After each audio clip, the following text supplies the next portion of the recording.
Hello my ಕುಚುಕೂಸ್, welcome back to my dine time channel. ಹಾಲಿದೆಯಾ ನಿಮ್ಮ ಮನೇಲಿ? ಈ ಥರ ಸ್ವೀಟ್ ಮಾಡಿ ನೋಡಿ, ತುಂಬಾ ಟೇಸ್ಟಾಗಿರುತ್ತೆ. ಹಾಗೆ ಈಸಿಯಾಗಿ ಕೂಡ ಕಮ್ಮಿ ಇಂಗ್ರೀಡಿಯೆಂಟ್ಸಲ್ಲಿ ನಾವು ಮಾಡ್ಬೋದು. ಚಿಕ್ಕ ಮಕ್ಕಳಿಂದ ದೊಡ್ಡೋರ್ವರೆಗೂ ಇಷ್ಟಪಡೋಂಥ ಸ್ವೀಟ್ನ ಮಾಡೋಣ ಬನ್ನಿ. ವಿಡಿಯೋಗೆ ಹೋಗೋಕ್ಕಿಂತ ಮುಂಚೆ ಪ್ಲೀಸ್ ನಮ್ಮ ಚಾನಲ್ನ ಸಬ್ಸ್ಕ್ರೈಬ್ ಮಾಡೋದನ್ನ ಮರಿಬೇಡಿ, ಹಾಗೆ ಬೆಲ್ ಬಟನ್ನ ಕ್ಲಿಕ್ ಮಾಡ್ಕೊಳ್ಳಿ. ಹಾಯ್, ನಾನು ನಿಮ್ಮ ವಾಣಿ, ನನ್ನ ಕಿಚನ್ಗೆ ಸ್ವಾಗತ. ಸೊ ಫಸ್ಟು ನಾವು ಇಲ್ಲಿ ಲೋಟ ತೊಗೊಂಡಿದ್ದೀನಿ. ನೀವು ಯಾವುದೇ ಶೇಪ್ ಟ್ರೇ ಬೇಕಾದ್ರೂ ತೊಗೊಬೋದು. ಅದರಲ್ಲಿ ತುಪ್ಪ ಬೆರೆಸಿ ಸೈಡಲ್ಲಿ ಎತ್ತಿಟ್ಕೊಳ್ಳಿ. ಒಂದು ದೊಡ್ಡ ಕಡಾಯಲ್ಲಿ ಅರ್ಧ ಲೀಟ್ರಷ್ಟು ಹಾಲು ತೊಗೊಂಡಿದ್ದೀನಿ ನಾನಿಲ್ಲಿ. ನೀವು ಬೇಕಾದರೆ 1 ಲೀಟ್ರ್ ಕೂಡ ತೊಗೊಬೋದು, ಬಟ್ ಫುಲ್ ಫ್ಯಾಟ್ ಹಾಲನ್ನೇ ತೊಗೊಬೇಕು. ಅಂದರೆ ಜಾಸ್ತಿ ನೀರಿರಲ್ಲ, ಆ ರೀತಿ ಹಾಲನ್ನ ನೋಡಿ ತೊಗೊಳ್ಳಿ. ಸೊ ಫಸ್ಟು ನಾವು ಹಾಲನ್ನ ಚೆನ್ನಾಗಿ ಫುಲ್ ಫ್ಲೇಮಲ್ಲಿ ಮಲಿಸ್ಬೇಕು.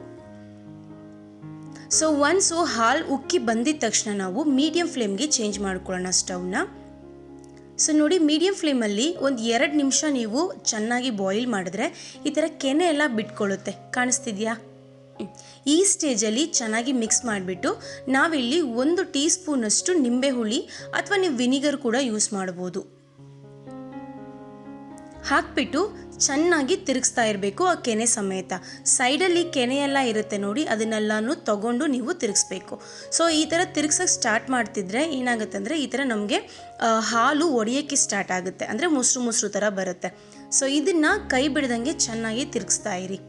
ಈ ಥರ ಮಿಕ್ಸ್ ಮಾಡ್ತಾ ಇರಬೇಕು, ಮೀಡಿಯಮ್ ಫ್ಲೇಮಲ್ಲೇ ಇರಬೇಕು ಸ್ಟವ್ವು. ಸೊ ಈ ಥರ ಮಿಕ್ಸ್ ಮಾಡ್ತಾ ನಮಗೆ ವಾಟರೆಲ್ಲನೂ ಈಗ ನೀರೆಲ್ಲ ಏನಾಗುತ್ತೆ ಅಂದರೆ ಚೆನ್ನಾಗಿ ಬಾಯ್ಲ್ ಆಗಿ ನಮಗೆ ಹಾಲು ಮಾತ್ರ ತಿರಿ ಬಂದಿರುತ್ತಲ್ಲ, ಆ ಹಾಲು ಮಾತ್ರ ಸಿಗುತ್ತಾ ಹೋಗುತ್ತೆ. ಸೊ ಸೈಡಲ್ಲಿರೋವಂಥ ಎಲ್ಲನೂ ನೀವು ತಗೊಂಡು ಕ್ಲೀನಾಗಿ ಮಿಕ್ಸ್ ಮಾಡ್ಕೊಳ್ಳಿ. ನೋಡಿ, ನೀರೆಲ್ಲ ಬತ್ತೋಗಿದೆ. ಈ ಸ್ಟೇಜಲ್ಲಿ ನಾನು ಒಂದು 50 ಗ್ರಾಮ್ ಸಕ್ಕರೆ ಹಾಕ್ಕೊತಾ ಇದ್ದೀನಿ. ಸೊ ನಿಮಗೆ ಶುಗರ್ ಯಾವ ರೇಂಜಿಗೆ ಬೇಕೋ ಆ ರೇಂಜಿಗೆ ನೀವು ಕಮ್ಮಿನೂ ಜಾಸ್ತಿನೂ ಮಾಡ್ಕೊಬೋದು. ಸೊ ಇದನ್ನು ಚೆನ್ನಾಗಿ ಮಿಕ್ಸ್ ಮಾಡ್ತಾ ಇರಿ. ಸೊ ನಾವು ಸಕ್ಕರೆ ಹಾಕಿದ ತಕ್ಷಣ ಇನ್ನೂ ಸ್ವಲ್ಪ ಲೂಸ್ ಆಗುತ್ತೆ, ಏನು ತೊಂದರೆ ಇಲ್ಲ. ಅದಾದಮೇಲೆ ಸರಿ ಹೋಗುತ್ತೆ. ಮಿಕ್ಸ್ ಮಾಡ್ತಾ ಇರಬೇಕು ಕೈ ಬಿಡಿದಂಗೆ ಅಷ್ಟೇ. ಈ ಸ್ಟೇಜ್ ನೋಡಿ, ನೀರೆಲ್ಲ ಹಿಂಗೋಗಿದೆ. ನೀರೆಲ್ಲ ಹೋದ್ಮೇಲೆ ನಾವೇನು ಮಾಡಬೇಕು ಅಂದರೆ 1 ಟೇಬಲ್ ಸ್ಪೂನಷ್ಟು ನಾನು ಗೀ ಹಾಕ್ತಾ ಇದ್ದೀನಿ. It's your completely optional. ನೀವು ಬೇಕು ಅಂದರೆ ಹಾಕೊಬೋದು, ಇಲ್ಲ ಅಂದರೆ ಅದೇ ರೀತಿ ಕಂಟಿನ್ಯೂ ಮಾಡ್ಕೊಬೋದು.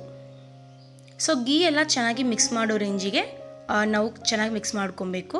ತಿರ್ಗಾ ಇನ್ನೊಂದು ಟೇಬಲ್ ಸ್ಪೂನಷ್ಟು ಗೀ ಹಾಕಿ, ಜೊತೆಗೆ ಸ್ಮೆಲ್ಲಿಗೋಸ್ಕರ ಸ್ವಲ್ಪ ಏಲಕ್ಕಿ ಪುಡಿ ಹಾಕ್ತಾ ಇದ್ದೀನಿ. ಚೆನ್ನಾಗಿ ಈಗ ಮಿಕ್ಸ್ ಮಾಡ್ಕೊಳ್ಳಿ. ಅಷ್ಟೇ. ನಾವು ಇದೇ ಸ್ಟೇಜಲ್ಲಿ ಸ್ಟಾಪ್ ಮಾಡಿದ್ರೂ ಕೂಡ ನಾವು ಸ್ವೀಟ್ ತಿನ್ಬೋದು, ಬಟ್ ನಾವು ಮಾಡೋವಂಥ ಈ ಸ್ವೀಟಿಗೆ ಸ್ವಲ್ಪ ಕಲರ್ ಬರಬೇಕು. ಹಾಗಾಗಿ ನೀವು ಈ ಸ್ಟೇಜಲ್ಲೇ ಹೈ ಫ್ಲೇಮಲ್ಲಿ ಇಟ್ಕೊಂಡು ಒಂದು 2 ಮಿನಿಟ್ಸ್ ಮಾತ್ರ, ಜಾಸ್ತಿ ಬೇಯಿಸಬಾರ್ದು. ಏನಾಗುತ್ತೆ ಅಂದರೆ ಜಾಸ್ತಿ ಬೇಯಿಸಿದ್ರೆ ಒಂಥರ ರಬ್ಬರ್ ಆದಂಗೆ ಆಗಿಬಿಡುತ್ತೆ, ಒಂಥರ ಕಲ್ಲು ಬಂದಂಗೆ ಬರುತ್ತೆ. ಚಾಕ್ಲೇಟ್ ಫ್ಲೇವರ್ ತಿಂದಿದ್ದೀರಲ್ವ, ಆ ರೇಂಜಿಗೆ ಆಗಿಬಿಡುತ್ತೆ. ಸೊ ಒಂದು 2 ಮಿನಿಟ್ಸ್ ಹೈ ಫ್ಲೇಮಲ್ಲಿ ಇಟ್ಕೊಂಡು ಸ್ವಲ್ಪ ಕಲರು ಬ್ರೌನ್ ಬಂದಿದ ತಕ್ಷಣ ನಾವು ಸ್ಟವ್ನ ಆಫ್ ಮಾಡಿಬಿಡಬೇಕು. ಈ ಕಲರ್ ಬಂದರೆ ಸಾಕು, ಇದ್ರ ಮೇಲೆ ಕಲರ್ ಬರೋದು ಬೇಡ.